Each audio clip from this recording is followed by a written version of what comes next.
Meta AI is the personal AI that's tailored to you, now with its very own app. It's built to get to know you, offering helpful answers and inspiration. Looking for something to add to your bucket list? Meta AI goes beyond traveling the world. It remembers you're a basketball fanatic and suggests you attend one of the playoff games. Just start typing or speaking to get the answers you need, wherever and whenever, because Meta AI is your personal AI. Download the Meta AI app, now available on the Apple App Store and Google Play. This episode of Manage Smarter is brought to you by SalesFuel Sales Manager Training. Based on the Sales Manager's Guide to Greatness, it's a 36-lesson on-demand program to upskill your sales manager so they can execute your vision and drive consistent revenue growth. Watch a free lesson and find out more at salesfuel.com/SMT. Welcome to the Manage Smarter podcast with hosts C. Lee Smith and Audrey Strong. We're glad you're here for discussions on new ways to manage smarter, hire, develop, and retain talent, improve results, and propel team performance to new heights. This is the Manage Smarter podcast.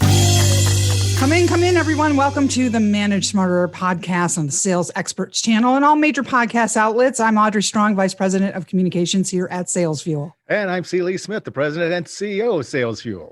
Well, if you have ever wanted an expert in diversity, equity, and inclusion, we've been looking for a master to talk about this subject. Actually, been looking for somebody for quite a while, Lee, wouldn't you say? Yeah, absolutely. It's a topic that's on a lot of people's minds. And believe it or not, even especially during the pandemic. And we're going to talk a little bit about that today. That's right. Katie Zink is our guest. Hi, Katie. Welcome to the show. Hi, Audrey. Hi, C. Lee. Great to be here. You can just call me Lee, Katie. That's okay. Yay. Good to know. It's great that you're here. I want to tell everybody a little bit about you. You're the founder and principal consultant for Social Construct Consulting, and you help visionary leaders create positive, dynamic culture that hears, recognizes, and supports all voices. Been around for about 11 years doing this. Katie has advocated for causes in her communities affecting at-risk youth, career readiness efforts, after-school programs, and accessibility services. So you're walking the walk, girl, right? Not just talking the talk. People hire her to guide an organizational diversity, equity, and inclusion strategy. We're going to learn how to do that today. If you have no idea where to start, she's going to explain that, and to design employee-led coalitions to actualize the goals in the workplace and to create a new culture. Loves contributing to professional learning summits, industry conferences, blogs, youth career days. So you got to, call her up and get her on the line. It's katiezink.co is the website if you want to engage her for speaking or any of those services. Okay, so where to begin? Let's talk about our current state of affairs. We're still in a pandemic at the time of this recording, and I'm just kind of curious from what you're seeing, like what diverse groups are having the most difficult time right now during the pandemic, balancing the work and the home life. Yeah. It looks differently everywhere, and it kind of depends on who you ask. And asking me right now, my clients really want to know how they can help their teams metabolize the state of things out there. Yeah. Kind of as like we were just talking about before we went live today about, gosh, like people are struggling everywhere, and there's just really no getting around these external stressors, as I call them. Things like January 6th are happening. I feel like probably a lot of us feel a little bit differently about how we celebrated MLK Day this year. And it's affecting the way we show up at work. And so a lot of the questions that came to me last year from my clients were, how do we have these conversations at work? Maybe if they're a little more political than we're used to, maybe if they're a little more charged than we're used to. We don't want to create any division. Ultimately, we'd like to create unity. But how do we really do that in a real way, in an authentic way? And ultimately, like you said, show up and speak. If you're on the employee end of this, how do you do that where you feel like you're in a safe place and your point of view is taken in and internalized and shared and respected among all? It's scary. If you're the individual, it's scary for the managers and it's scary for the employees, right? Yes. A lot of these things are really delicate and very personal. And for years and years, we were raised to not really bring those emotions around our professional spaces or get emotional at work. I'm not saying that's maybe where we're going to immediately go. We know that this future of work, this current modern time work, it's a lot more real, right? We are bringing our whole selves in, kind of whether we like it or not. But ultimately the goal is so that everyone can feel more comfortable bringing their whole selves to work. And so I found that companies are starting to become more comfortable with gathering folks maybe off the clock or even during the clock to discuss these things and amplify that voice in a more organic way. And so what I do is I come in and I help facilitate all of those conversations and turn it into something of value so that it can be acted upon ideally by an executive sponsor or an executive member to create change in the organization. I had two thoughts about that. First thought was, when we as managers ask people to bring their whole selves to work, we get their whole selves, not just the parts that we feel comfortable dealing with at the time. And the other thing is that, Audrey and I have been talking about, the way we were raised, we don't talk about sex, religion, and politics. The third rails. But it seems to me that that's kind of unavoidable right now. Mm-hmm. Mm-hmm. It's true because, for our employees of color, for our colleagues of color, professionals of color of different backgrounds who, let's be honest, these structures were not designed for them to thrive in those organizations at the time. Mm-hmm. And so it was comfortable for people to just simply ignore those real world issues. People can't really do that anymore. People can't really glom on a face of, professionalism, so to speak, when they're really hurting by what's going on in the world.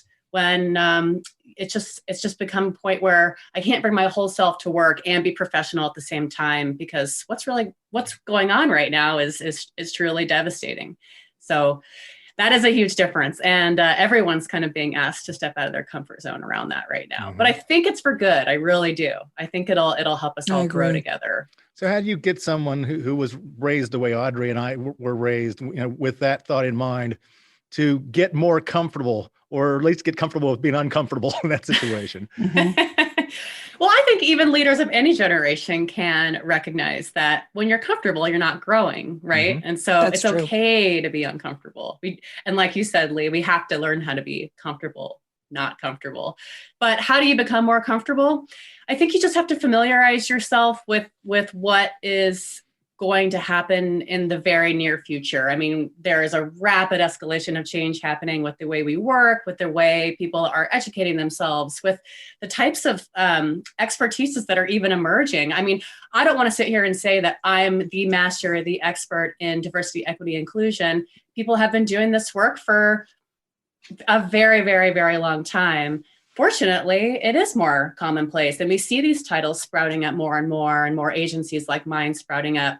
That doesn't by any means mean it's new. It just means that people are adapting. And so I see it fully possible. Having people like me on your podcast, listening to new people like me talk about these subjects, kind of just putting yourself in these shoes and perspectives really does go a long way.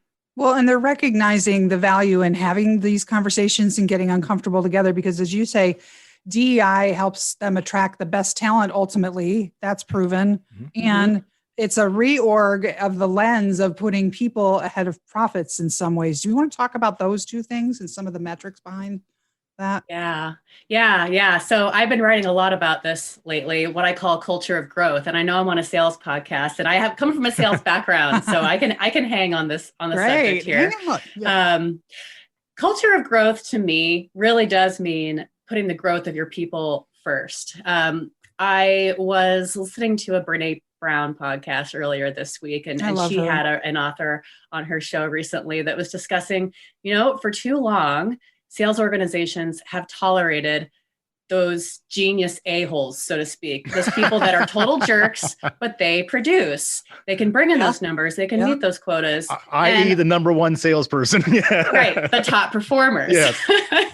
So for too long, companies have kind of have just tolerated that behavior, and it does really affect the culture. And so nowadays I do see companies saying, all right, culture, like you said, Audrey, will foster a sense of retention, people wanting to be there, people wanting to show up, work their hardest, produce, hit those numbers, of course, but it doesn't backburn the way we treat each other either. Or, that genius a-hole just cannot be tolerated anymore, because it does hurt the company in the long run.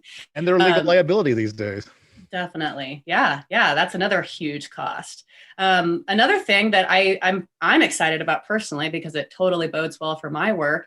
I've got a prospective client that is hearing from their prospective clients. They're going to lose business if they don't demonstrate how they're committing to diversity, equity, and inclusion in their organization in a real way. And my contact happens to be their marketing director. And she's like, yeah, I can write some flowery mission statement and put it on the website and talk the talk, like you said, Audrey, but people see through that real quickly. And so you hear authenticity a lot in this space. And it's like, I have to answer that question a lot. How can we be authentic? How can we be it? And it's like, well, you just have to show that you really care, because it is too easy to talk the talk, as they say. So I think I'm seeing a lot of really encouraging behavior out there so far. Do you have any clients in California where they're now legislating the diversity on the boards of directors for companies, and also production companies have to have a certain level of diversity and equity? That's all like being litigated and legislated right now in real time. Are you dealing with any of that? It's fascinating what's happening. It is.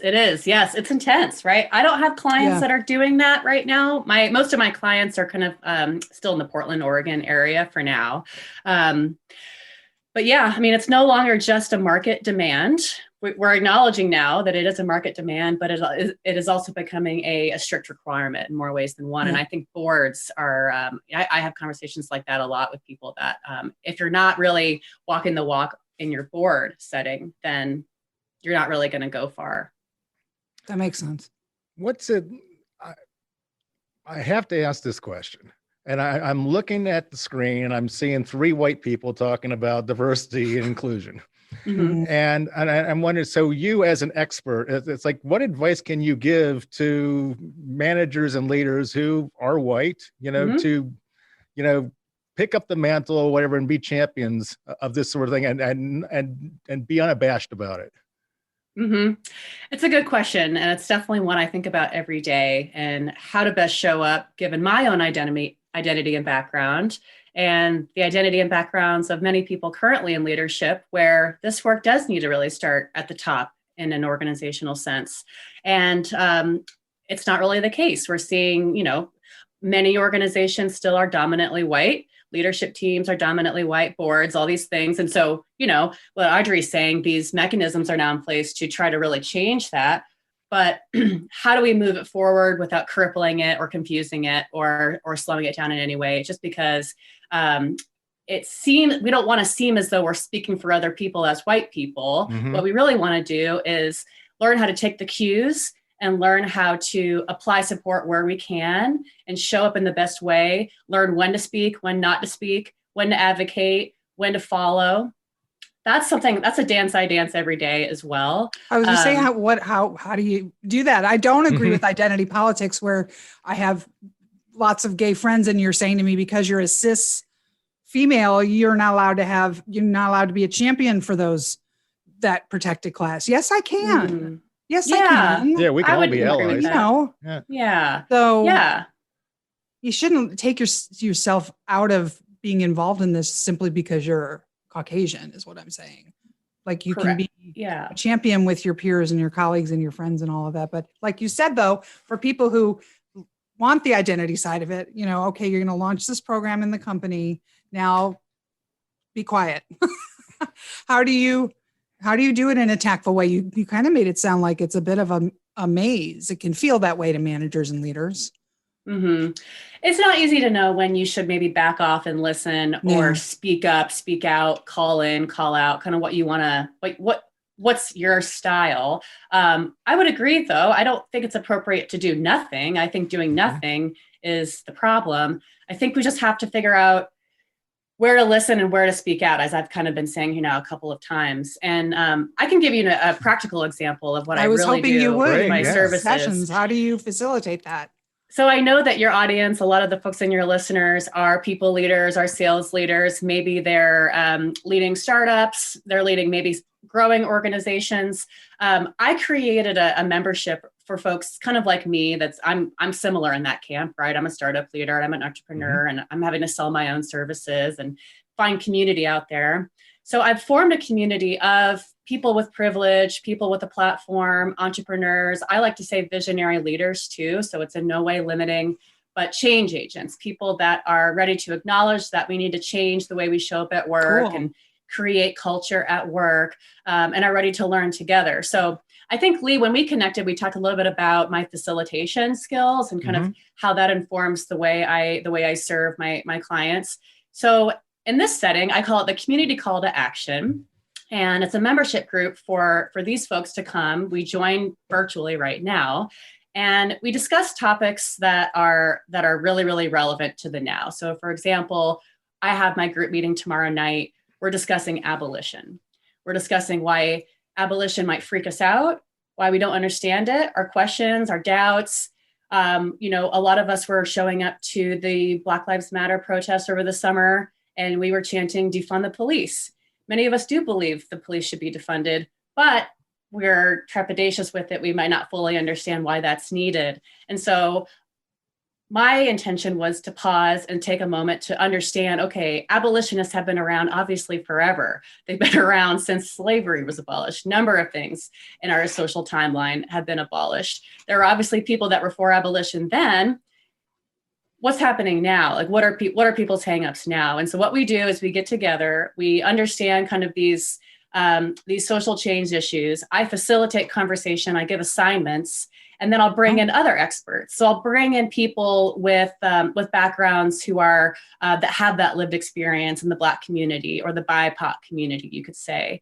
Black and brown professionals that are also, this is their discipline, kind of like me, but they do bring that lived experience, and I bring them in as sort of like a partnership in that learning environment setting. And so it's really cool. I'm really excited because for the series now, I'm going to be focusing on abolition and then how to bring abolitionist principles into your organization. So it's pretty fascinating stuff, and it's definitely challenging. It's definitely uncomfortable.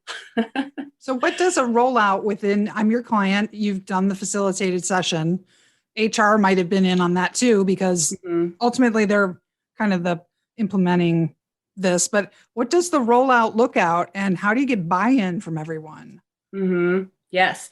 I love that question, because I think what kind of differentiates me and my service is I have that communications and sales background. And so the communication and the rollout plan are completely intrinsic to the success of the whole thing. I got my experience started probably right around officially 2016 with chairing committees and chairing diversity, equity, and inclusion spaces and organizations.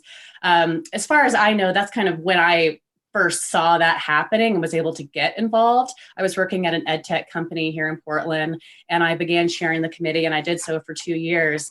And I didn't need our CEO or our VPs or all of our executive team to be in those meetings every time, but communication and keeping them in the loop of what was going on, getting approvals, all that stuff, getting that buy-in was a constant part of my job as chair. And so I've kind of taken it upon myself as part of my offerings to continue that sort of effort of looping in executives and kind of holding them accountable to be that servant leader too, right? To, they don't have to be controlling of the conversation. I'm in there facilitating all that and extracting needs of the employees. And you can also call them an affinity group or a coalition, is kind of what I like to say in an organizational space. And then we form that communication plan along the way so that the goal is that everybody in the organization, whether or not they're in that culture group that's discussing those topics, whether you call it a DEI committee or whatever works for you, they all know the progress. They know there's an ERG coming out. They know that what initiative is coming out, whether it's an educational program, a new lunch and learn series, what have you. Everyone has that awareness of it all, because I found that even as a sales team, customers are going to want to start knowing, okay, what is your company doing for that? There was a time where we had sort of a fireside chat event at that ed tech company I was working at. And, our CEO does a wonderful job with these types of events. One of our prospective customers, our prospects, spoke out to the entire room. What are you doing for equity? And we were an education company. And so equity is massive, has always been an important priority there. Our CEO, he really couldn't answer the question. He's like, well, Katie chairs our committee, so it is important to be able to articulate the progress other than just, we have a committee and there's the person that leads it, So that's where the communication comes in. I'm curious, what sparked your interest in this topic as a young professional? Can you think back? Was there one particular event, or was it just something that happened over time? Yeah, so I'm glad you brought up Boulder, Audrey, because I went to school at the University of Colorado in Boulder, and Boulder is a great town to get involved in things like this. Where I live in Portland now, it's kind of a like-minded culture in terms of that progressive vibe and people taking an interest in others and a lot of community-based stuff. And so when I was a freshman at CU Boulder, I didn't know really where I was going. I decided to enroll in some communication classes, and I, signed up to be a communication major. And then I came across more sociology courses. I got really, really interested in that. And I started really geeking out over, the women and gender, racial and ethnic studies sorts of courses. So I decided to take that on as a double major as well. So I would say in college, I got really, really interested in the social sciences and feminism and topics like that, social justice right around then. And it wasn't really popular. I mean, albeit I graduated college in 2010, but it still really, really was not being talked about a lot. I kind of felt like, unique in that way of taking an interest back then, even at a place like Boulder. Yeah. Well, it's interesting because when Audrey and I went to school together at Ohio University, I little known fact, have a double major, and my second major is in women's studies. I didn't know that. Classes in feminism and everything. Yeah, I don't know if I ever told you that, but it's like, so this is back in the 1980s. So it's like, you were ahead of your time, my friend. Well, that's the thing. I found it curious or whatever that in 2010 or whatever, it still wasn't a big thing because it was a thing back then, but not a big thing. But it's like, it's just, you thought it would be farther along, It's a thing. It wasn't a big thing. I actually have vivid memories of taking a photo on the stairs at my graduation, and our group was probably less than 15 people that were in my class that year. But that really warms my heart, Lee, that you doubled majored in women's studies. Can I ask you the same question about how you took an interest in that subject? I will say that growing up, I've been, have always been influenced by powerful women and had a great admiration for, women who were astronauts or women who were scientists, and the business world and everything like that. They helped me as a young professional. And so, I've always had my level of enthusiasm there. And it's like, even my company, it's like, majority of the people here are women. So that's true. It's just something that I gravitate to. And I don't know that I can really put my finger on a particular event or anything like that caused that to happen. It was just something that was always there for me. Mm-hmm. Mm-hmm. Interesting. I do remember. Yeah. The feeling I felt, I remember to this day of just like, gosh, I wish more people had this information. Yeah. One thing, we got about 5 minutes left. I wanted to ask you, one of the other things that you work on it's called employee activism. And just, that's almost like a charged phrase because it sounds scary. That phrase will make some employees recoil and say, I don't want anything to do with that.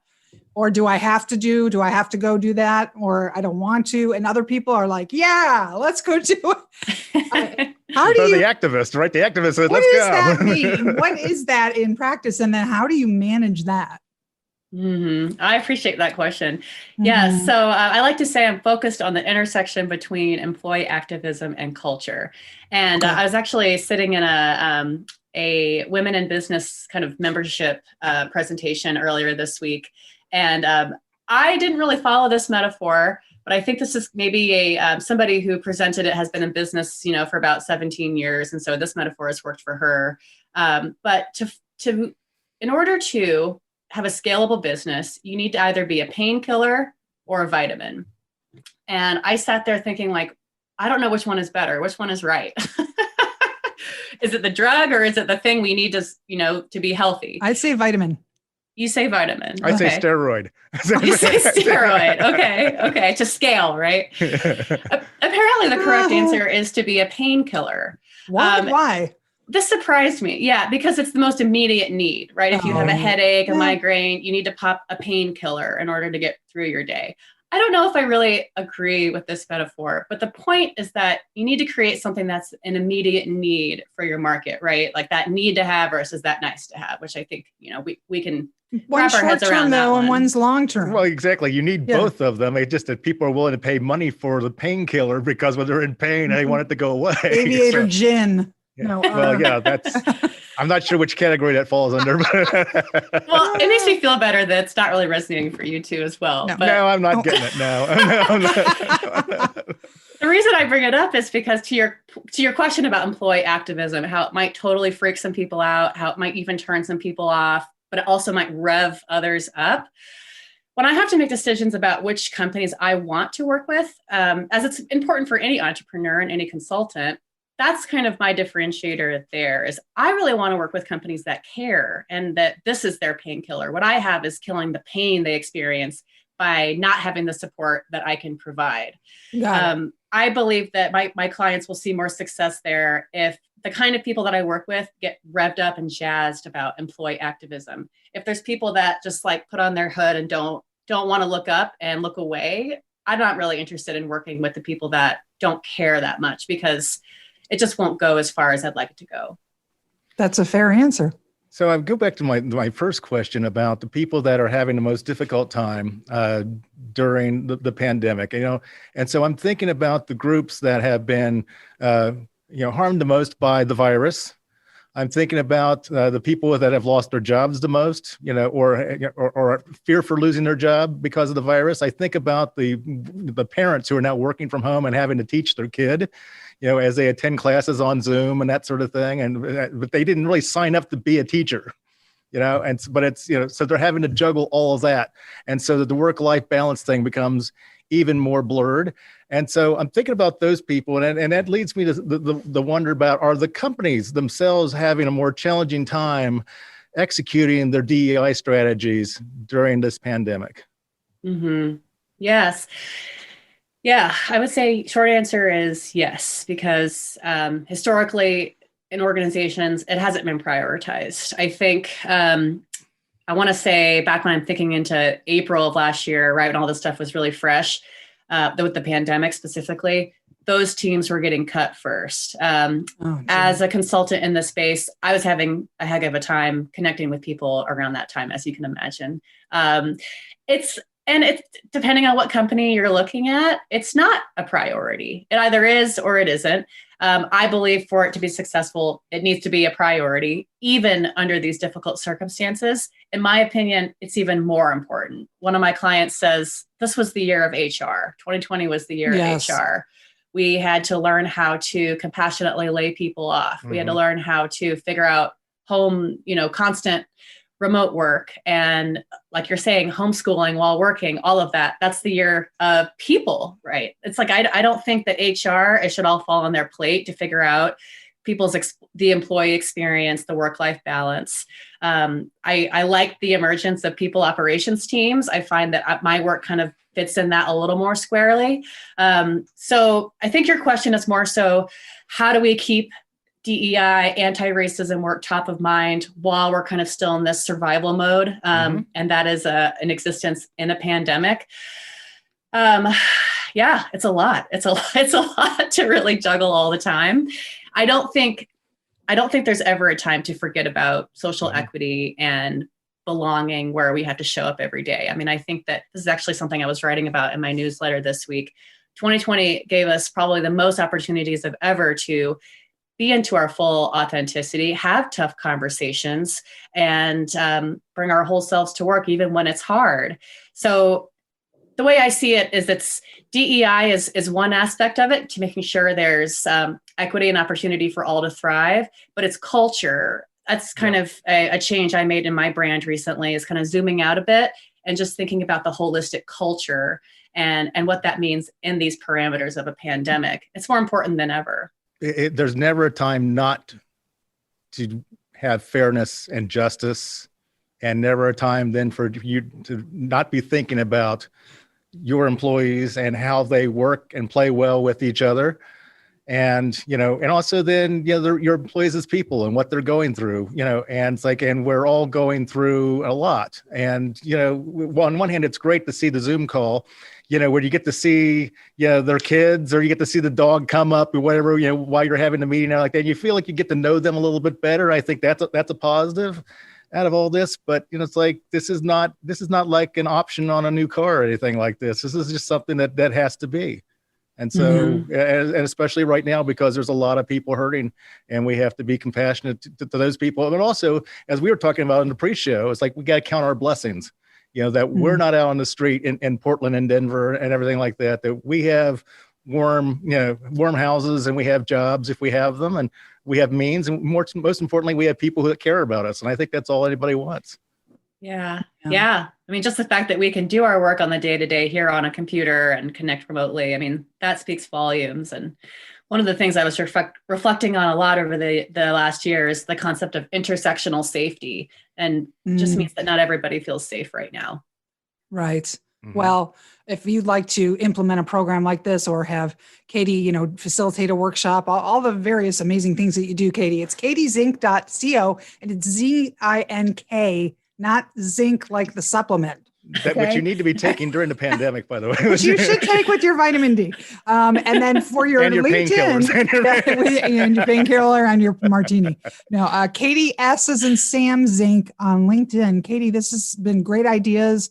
Best of luck to you with the company. I hope you get some new clients out of this. And really, it's great to get everybody thinking about this in an active way. So we're so glad you were here today. Thanks for having me. Really appreciate it. Thanks for listening. If you enjoyed the show, please rate and recommend on iTunes, Overcast, or wherever you get your podcasts.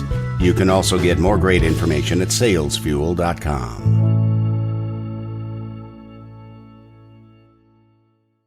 This podcast is a part of the C-Suite Radio Network.